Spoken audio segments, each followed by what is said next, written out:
हरे कृष्णा दंड प्रणाम। भगवद गीता के अध्याय 35 के बारे में हम विचार करें। ओम अज्ञान तिमिरांधस्य ज्ञानांजन शलाकया चक्षुरुन्मिलितं येन तस्मै श्री गुरुवे नमः। नमो विष्णुपादाय कृष्ण प्रेष्ठाय भूतले श्रीमते भक्ति वेदांत स्वामी नाम। नमस्ते सारस्वते देवे गौरवाणी प्रचारिणे निर्विशेषा शून्यवादी पाश्चात्य देशतारिणे। जय श्री कृष्ण चैतन्य प्रभु नित्यानंद श्री अद्वैत गदाधर श्रीवासदि गौर भक्तवृंद। हरे कृष्ण कृष्ण कृष्ण हरे हरे, हरे राम राम राम हरे हरे। अध्याचार के श्लोक संख्या 35 में कहा गया है, जज्ञात्वा न पुनर्मोह मेवं यास्यसि पांडवा येन भूतान्न शेषेण दक्षस्यात्मन्यथो मयि।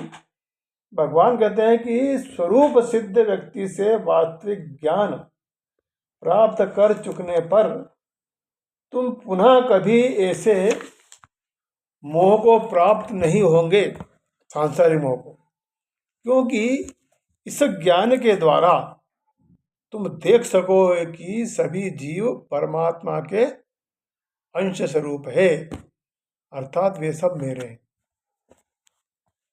प्रभुपाद तात्पर्य बताते हैं कि स्वरूप सिद्ध व्यक्ति से ज्ञान प्राप्त होने का परिणाम यह होता है कि यह पता चल जाता है कि सारे जीव भगवान श्री कृष्ण के अभिन्न अंश हैं। कृष्ण से प्रत्यक्ष अस्तित्व का भाव माया, माया नहीं या मन यह कहला माया कहलाता।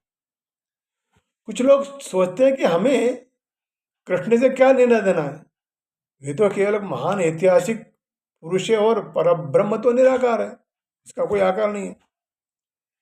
वस्तुतः जैसा कि भगवत गीता में कहा गया है कि ये निराकार ब्रह्म कृष्ण का व्यक्तिगत तेज है, ब्रह्म ज्योति है।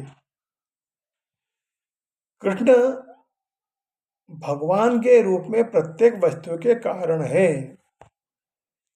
ब्रह्म संहिता में स्पष्ट रूप से लिखा है कि कृष्ण भगवान है और सभी कारणों के कारण है, सर्व कारण कारणम। यहाँ तक कि लाखों अवतार उनके विभिन्न विस्तार हैं। इसी प्रकार सारे जीव भी कृष्ण के अभिन्न अंश हैं। मायावादियों की यह मिथ्या धारणा है कि कृष्ण अपने अनेक अंशों से अपने निजी पृथक अस्तित्व को मिटा देते हैं। यह विचार सर्वथा भौतिक है। भौतिक जगत में हमारे अनुभव है कि यदि किसी वस्तु का विखंडन किया जाए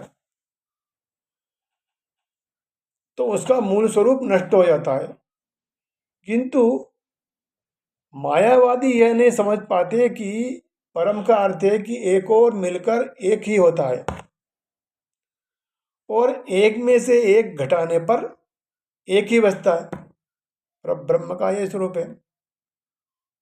पूर्णमदा पूर्णमदम पूर्णाद पूर्णमुदच्यते पूर्णस्य पूर्णमादाय पूर्णमेवावशिष्यते। पूर्ण से एक निकालने पर भी पूर्ण रहता है, पूर्ण से एक जोड़ने पर भी पूर्ण रहता है, एक पूर्ण को पूर्ण से गुणा करने पर भी पूर्ण रहता है, पूर्ण को पूर्ण से भाग लगाने पर भी एक रहता है। पर ब्रह्म का यही स्वरूप है, पूर्ण। ब्रह्म विद्या का पर्याप्त ज्ञान होने के कारण हम माया से ढके हुए हैं, आवृत हैं। इसलिए हम अपने को कृष्ण से पृथक सोचते हैं। यद्यपि हम कृष्ण के भिन्न अंश हैं, किंतु तो भी हम उनसे भिन्न नहीं हैं। जीवों का आंतरिक शारीरिक अंतर है, माया है, अथवा वास्तविक सत्य नहीं है। हम सभी कृष्ण को प्रसन्न करने के लिए निमित्त हैं।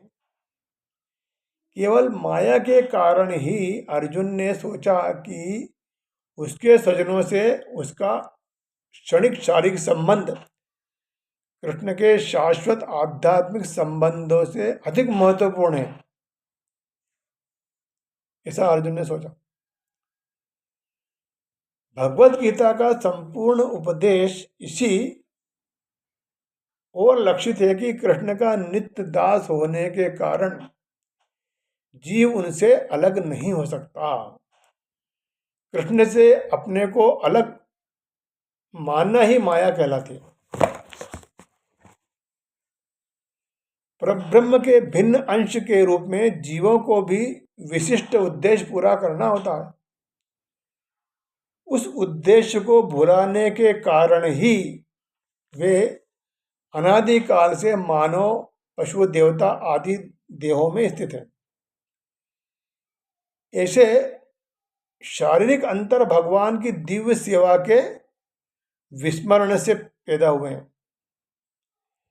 किंतु जब कोई कृष्णा कॉन्शियस के माध्यम से दिव्य सेवा में लग जाता है तो वह इस माया से तुरंत मुक्त हो जाता है। ऐसा ज्ञान केवल प्रामाणिक गुरु से ही प्राप्त हो सकता है और इस तरह इस भ्रम को दूर कर सकता है कि जीव कृष्ण के बराबर है। पूर्ण ज्ञान तो यह है कि परमात्मा कृष्ण समस्त जीवों के परम आश्रय हैं और इस आश्रय का त्याग कर देने पर जीव माया द्वारा मोहित हो जाता है, क्योंकि वह अपना अस्तित्व पृथक समझता है। इस तरह विभिन्न भौतिक पहचानों के मानदंडों के अंतर्गत वे कृष्ण को भूल जाते हैं। किंतु जब ऐसे मोहग्रस्त जीव कृष्ण भावनामृत में स्थित होते हैं तो यह समझा जाता है कि वे मुक्ति के पथ पर हैं, जिसकी पुष्टि भागवतम के 2.10.6 में की गई है कि मूर्ति हृत्वा नेथा रूपम स्वरूपेण व्यवस्थिता। मुक्ति का अर्थ है कृष्ण के नित्य दास के रूप में, यानी कृष्ण भावनामृत में अपनी स्थिति पर होना। हरे कृष्णा। दंड